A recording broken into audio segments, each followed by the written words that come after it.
Hello everyone, this is your boy Feltouch here, and welcome back to the second episode of my Blue Monday podcast. Today we're actually going to be recording this on a Sunday, but nonetheless this will go up on the Monday before the FA Cup draw. And we're going to be talking about the FA Cup first of all. Of course, the 3-0 victory against Crystal Palace the weekend. Goal scorers, of course, were Raheem Sterling, then Leroy Sané. And then the third goal was the Yaya Toure absolute banger. For today's episode, I have a special guest. It's my brother, Jacob. He'll be joining us every now and again, hopefully, on the podcast in the future. But first of all, let's talk about that Crystal Palace result, Jacob.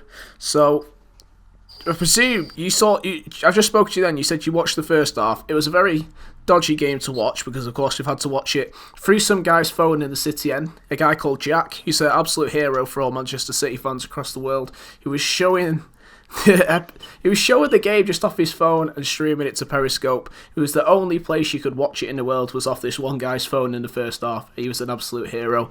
But the performance-wise, I thought it was a superb performance. Jacob? Yes, well, I also think that as well. It was a very strange game. Obviously, we didn't know to actually watch it for some reason. I don't know what's happening there with Sky. I think because it's a 3 o'clock game, it's not allowed to be shown anywhere, according to rights in the UK and stuff like that. Because it's an FA Cup game or something along those, they haven't sold the rights to the game or somewhere along those lines. But yeah, it was quite a very convincing performance, but it was against a very, very poor Crystal Palace team. Yeah, definitely. Who haven't won. I think they've won the last 5 matches or something crazy like that. Well, they haven't won a single league game under Sam Allardyce yet. The only game they've actually won with him, I believe, was the FA Cup game against Bolton, and that had to go to a replay. So, I mean, It wasn't a great Crystal Palace team, but nonetheless, the City team, we made changes. Few players came in. Gabriel Jesus, of course, made his debut. He looked very lively. We'll talk about him in just a moment's time. But in terms of the performance, I think we had about 70% possession overall. More shots on target than Crystal Palace. Though they had a couple of chances in the second half, they never particularly got into the game too much. But I think we should probably move on to Gabriel Jesus. Or Jesus. I'm yet to be told what's the correct pronunciation. I think it might actually be Jesus. So, Jacob, what do you think of his performance? I thought he looked incredible, to be honest. Well, we saw it in the first game against Tottenham. He did look a very, very lively character. But he looked very, very good. He looked well adapted to the Premier League. He wasn't any one of these players who was scared of the hailstones coming down. He really got into the game. He threw himself around a bit. So, it was a very convincing performance by him. Yeah, and, I'm very impressed. I was impressed by his work rate, not just in his ability to go forward. I think he could add a few more goals. He had a couple of opportunities to score, ball across the box from Sterling, I believe, and then he should have probably finished it off in the first half. He also had a chance in the second half where he went round Hennessy, and typical of all Manchester City players who don't own the right wet pair of boots, and we seem to slip over all the time.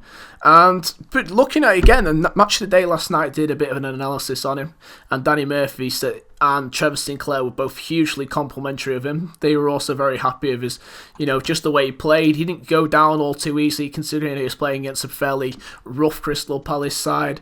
But he looked like a very good player. He just needs to add his finish into his game. But of course, this is his first game in English football, really, the first start. And it looked fairly promising, if you ask me. And sorry. So you go. The only bad thing about him is this new song which City fans have started singing about. I don't know if you've seen it, but there's been a few videos going around on Twitter this afternoon and yesterday. And I've got to say, it's absolutely rubbish. So, if anybody can think up some decent chance for Gabriel Jesus, I'd highly recommend just getting him out there or start singing it in the next game. That's my little tips for everyone. 50 fans singing, I don't think it's going to happen. Good home point. Games, is it? Good point, really. It's getting a bit embarrassing, really. There was a video the other day of some Liverpool fan ranting on Redmen TV, and I think the guy made a very, very decent number of points. But the next thing we're going to talk about is Vincent Kompany, and he's played 90 minutes for the first time since some mid-November, I should say, a game against Crystal Palace as well last time, and he looked fairly solid at the back. Yeah. He did say in an interview he was the happiest footballer on earth. Yeah. So it just shows how happy he's back.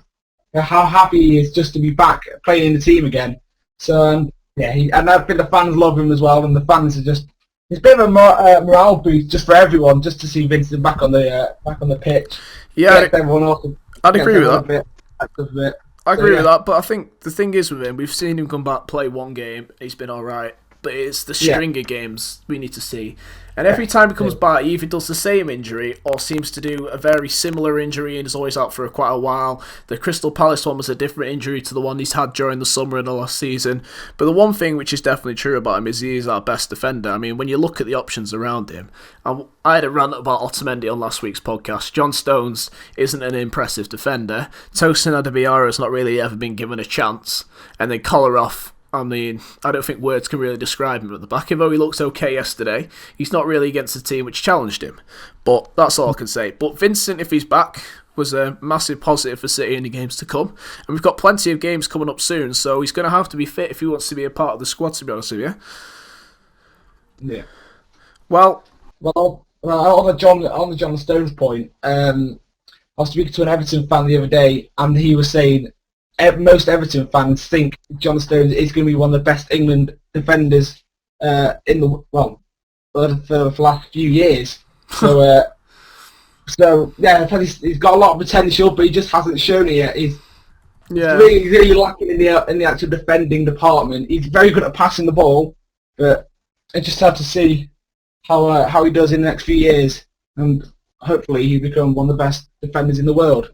But we'll have to see. He's going to have to learn to defend at some point, and that's the problem with him. Right, so of course we're through now into the next round of the FA Cup. There's been a lot of shocks this weekend, but again, we're looking at the teams which have gone through. At the moment, the potential teams are going to list them all out. So it's either Derby County or Leicester City. Wolves are through, Middlesbrough, Blackburn, Burnley, Huddersfield, Arsenal are through, Oxford are through, Chelsea beat Brentford 4-0, and Tottenham scraped through against Wickham, and Lincoln have also gone through after their victory over Brighton. So at the moment, I've forgotten over two as well, of Fulham, Man United, Millwall have gone through as well. So there's a few entertaining ties. Sutton United, of course, the lowest team left in the competition so far. I mean, so far in this competition, we've only had away games, but out of those teams I just listed, what would be the ideal draw for you? Well, I would love to see Sutton, of course, but you never know. Giant killers, that's the magic of the FA Cup, as they say. You never know. It genuinely wouldn't surprise me if City got beaten by Sutton. It genuinely wouldn't shock me in the slightest. They could probably head a ball, and they probably have a goalkeeper which is half decent at saving things as well. I mean, out of those teams, I would love to see a local northern tie. So perhaps there's a few teams in there in the Championship and lower leagues who we haven't really played in a little while. I'd like to see us playing against an underdog away from home, get the fans out and stuff like that. Huddersfield, I think, would be a lovely tie. Burnley and Blackburn are always both very good ties as well. Quite like to play against one of those teams.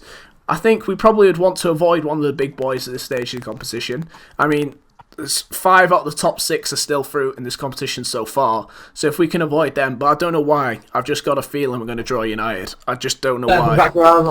I feel like it's going to happen. I can imagine that the FA is warming the balls up as we speak at the moment, but that's what it feels like. And again, I think another point to talk about in the FA Cup, I've just forgotten about this one earlier, was Willy Caballero starting goal and another clean sheet again.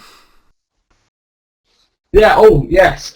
I was about to say that before. But yeah, he looked very good. He made one very good save. It was James Tompkins. Yeah. It was shot. But it's the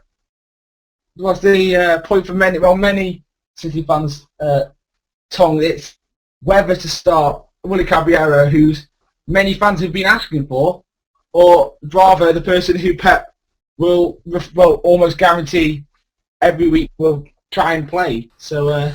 The frustrating thing, the only thing I'd say about Caballero is his kicking's not great. And last year, I mean, before the Liverpool game, he was absolutely shocking for most of the season.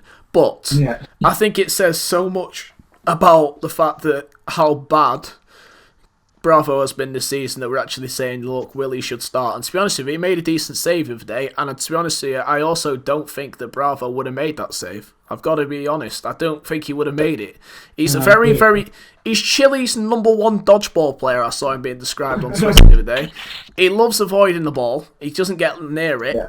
It's quite amusing at times, to be honest with you. So, we've got 2 games coming in this next week, as I usually do on this podcast. We've also got the FA Cup draw, which will be happening at 7:30, I think, or 7 o'clock. You have to check me on that one. BBC One, I believe, and on Monday night, so after this podcast has gone up. And also, we've got games on Wednesday against West Ham and on Sunday against Swansea. So, West Ham fixture. Jacob?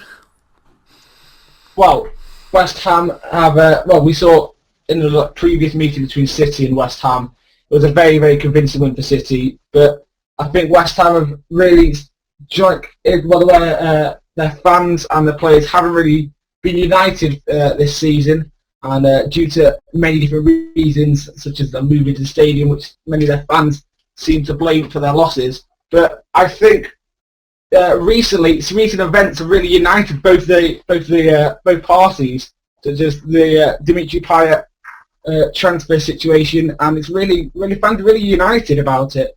As we saw today, he has actually had a medical with Marseille, and he has spotted it. Yep. Yes, he has. £25 million. 25 million, and I think that's really something City really have to look out for. It's the fact that City might actually see this game as a very easy game, just because the last time it was a 5-0 win, but this time it may be a completely different game. That's all. That's what definitely. I think. Yeah, I agree with some of the points you're saying there, but I think West Ham United, they've made a couple of good signings. Robert Snodgrass has come in this week for £10 million. He's a good player. He's been better than Payet technically in terms of goals and contributions this season, with a fairly poor Hull City team, I think we can say that. But I don't think he's exactly the quality of Payet. Payet is still one of the highest assist makers in the Premier League this season if we're going off stats, and he still looked fairly decent as a player. I think he'll really be a big miss for West Ham United, although they're fairly happy that he's gone now. I still think they'll be fairly gutted about him leaving, and I think the quality of the West Ham side is still lacking in places, but I think the other signing of Jose Fonte is genuine quality at the back for them, and they've certainly improved in that position since we last played them. And also Andy Carroll's hit a bit of form recently as well going forward. They haven't had West Ham haven't played this week in the FA Cup, have they? I don't believe they have. No, we knocked them out of the FA Cup. We knocked them out of the FA Cup, of course. So they've had a bigger rest. So they've had 10 days to prepare for this game. So for them, they've had a nice little rest. They'll be coming into this game very fresh. And the big worry for me of them is the man up top, Andy Carroll. Yeah. Well, we know how small City's defence is, except from... Well, if Vincent's back, he will definitely add that aerial threat, if you can say. Yeah. I just don't know if he'll start. With Otamendi being how small he is, and it's just he's not really known for their aerial ability. City at this current team isn't anyway. But he could be definitely a danger, and he definitely could punish City if he's in form and he's up for the game. Yeah, definitely. I think that the positives we have this season is at times we have looked better away from home. The Crystal Palace game of the weekend has shown that although we haven't necessarily put in the best performance, we've still been able to grind out results, and I've seen lots of good positive things from the young players coming through. Sané's look quality, his pace is just electric, he does a lot with the ball. Sterling's contributing more goals than he's previously done at City this season, and of course Gabriel Jesus was looking good. I don't think he'll start against West Ham, but he's still a very, very good option to have on the bench as well. I mean, for me, I think that we probably will go on and win this game. Touch wood. That's a massive touch wood. I'm very pessimistic usually, but just looking at their defence, even though they've got Fonte, they've lost Ogbonna now, he's going to be out for several weeks. They still don't have a right back of any quality. I don't think their left back's up to much. Defensively, they're still fairly poor, as far as I'm concerned. But, like I said, with that Andy Carroll threat, they'll always be dangerous, and if Bravo's playing in goal, then it will probably be one of those games, one West Ham shot, one goal. So that's the way I'm looking at it. So that's the West Ham game covered. And of course, we've got 2 games this week, and the game next up will be after the West Ham game on Sunday, is a fixture against Swansea City. It's a fairly enticing affair, but we've so far struggled against some of the lower league opposition at home so far this season. Yeah. Well, Swansea are coming in against City on the bounce of winning against Liverpool, which is a ridiculously unexpected game. But can they carry on that form of beating the big teams? I can't see it happening really. I know they've seemingly become united under Paul Clement, but I can't see it happening, to be honest. But except for one thing, with Llorente, the big man up front, he once again could be City's kryptonite. Kryptonite. Yeah, it's just a big man aerial threat against City defence. Just never know with City, to be honest. They can either have an unbelievable game, they can deal with him, or they can just absolutely bottle it against him. He is actually in quite good form, and of course they've got Gylfi Sigurdsson, who's seemingly every single year digs them out of the hole, which Swansea always seem to have. Which I would say, just looking at their team the other day, they look to have improved a lot more under Paul Clement from watching the Liverpool game the other day. I think Tom Carroll's coming to the team. He looked very lively the other day, good pass from the ball. Llorente is always going to score goals. He's one of those sort of players. They've got genuine quality in their side, but the thing is, at the back for them, they are fairly poor. I don't think they'll be one of those teams which can rock up at the Etihad and try and put 11 men behind the ball and grind out a result. They're not that sort of team. They've conceded the most goals in the Premier League this season. Their back four can best be described as interesting at times. I don't think they've probably had the best of defensive ability this year since they sold Ashley Williams, but nonetheless, we'll have to see how they get on in that fixture. Again, I think that City probably will grind out a result. I don't think it'll be a game which is going to be a 0-0. I probably will put my life savings on that based on both teams' defensive records at time this season. But again, it's that Llorente threat. They've also got Borja Baston on the bench. He's another big man up top. And they've made a couple of other signings, quick players. This week they've also signed Wayne Routledge on a new contract. So you never know. I think Swansea City could be one of those teams which, I think, you know what, I predicted them to go down at the start of the season, but since I've seen them play this week with Paul Clement, I think, you know what, they could be one of those teams which are slightly improving. Hull City are the same. We'll have to see how they get on. I know they got hammered today against Fulham away from home, but I think their main objective, of course, to stay up this season. We'll have to see how they get on. But again, another fixture against Swansea this weekend and West Ham. It's a big week for City, lots of fixtures. And with the opposition, other teams playing around us in the Premier League, of course, there's the big one of Liverpool versus Chelsea this week. It's an exciting week. You never know, it could be one of those weeks where we push up the table. I don't know, I hate to say that, but Arsenal playing Watford, I think that's a guaranteed Arsenal win. Spurs are away at Sunderland. I mean, Spurs will probably win that game. United are playing Hull City. We have to really win these games around us if we want to stand any chance of being in the top four this season. I don't think we're going to win the league. I think we've got to aim for top four, which is very disappointing considering the start of the season which we had. Yeah, I agree as well. I think there was a lot of expectation on Pep's shoulders, but as we've seen this season, it can't happen all in as they say, Rome wasn't built in a day. So I can't really. Well, I also can't see City winning it. I never really think City are going to win the league, and you just have to really hope for. Ideally, the third or second place, I think, would be the best possible result for City.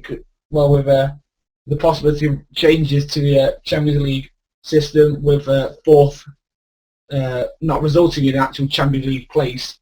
But so we just really have to hope City can actually pull this one out of the bag. But we just have to hope.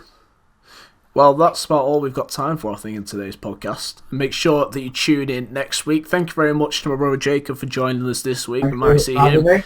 You might see him in the future if he's allowed back on. And hopefully you'll be able to join us next Monday. We've got all the reaction to the last week's fixtures and also looking ahead to the next games after that as well. Thank you very much for watching. Please like, subscribe, and check out the links in the description below. Arrivederci.